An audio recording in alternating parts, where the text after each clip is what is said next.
over the world, detective stories are the most popular kind of fiction. Everyone has their favorite detective.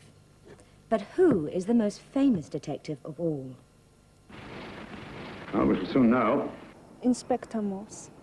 I don't think so, Watson. I think Sherlock Holmes. Yes, Sherlock Holmes. Well, Sherlock Holmes. I think Sherlock Holmes. Absolutely Sherlock Holmes. Is he? Is he? No, he is. The Sherlock Holmes stories are famous everywhere, and it's the character of Holmes that makes them so popular. So, what sort of man was he? Everybody knows what he looked like. He was tall and thin, with a long nose and sharp eyes. He smoked a pipe and carried a magnifying glass, and he wore a deerstalker hat. Although he is a fictional character, Sherlock Holmes had a real address, 221B Baker Street in London.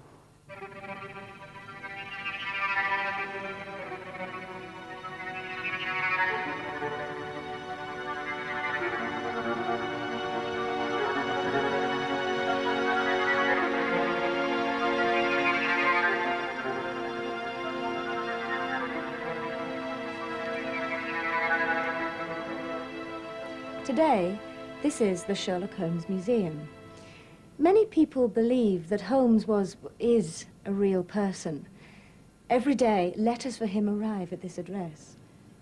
Oh, Dr. Watson, this came by hand for Mr. Holmes, not 10 minutes ago. Thank you, Mrs. Elson.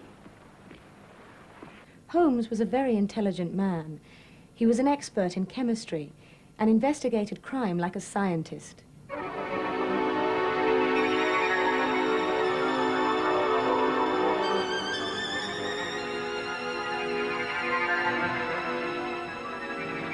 Never came in through those French windows.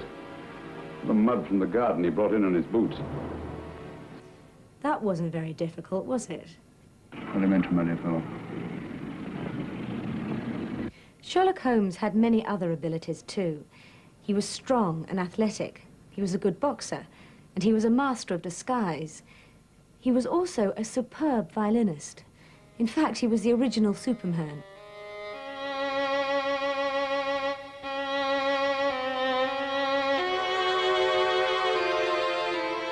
But there was another side to his character. Although he was very clever and successful, Holmes was a rather sad person.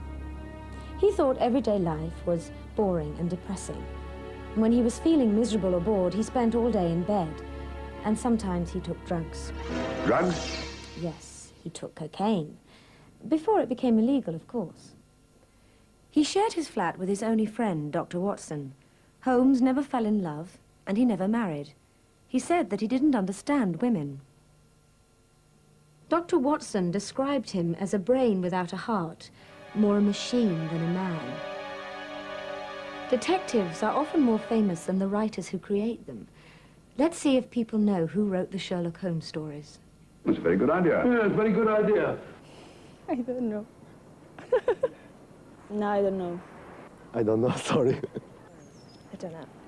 The author of the Sherlock Holmes stories was Arthur Conan Doyle.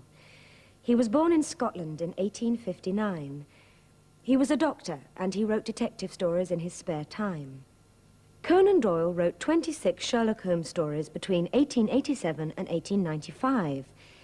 Then he decided to kill off his hero. Holmes' greatest enemy was Professor Moriarty. Oh, Professor Moriarty. Not to what am I indebted for the pleasure of this visit? At the end of the story, called The Final Problem, Holmes and Moriarty fall into the Reichenbach Falls in Switzerland. But the Sherlock Holmes stories were very, very popular. Readers were very upset. Conan Doyle didn't like the Sherlock Holmes stories very much. He didn't think they were serious, and he wanted to write historical novels. But public pressure was too great, and he had to bring Holmes back to life.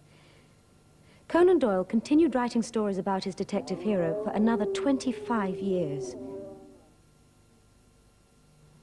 I wonder if Sherlock Holmes will still be famous 100 years from now, and will people still write to him?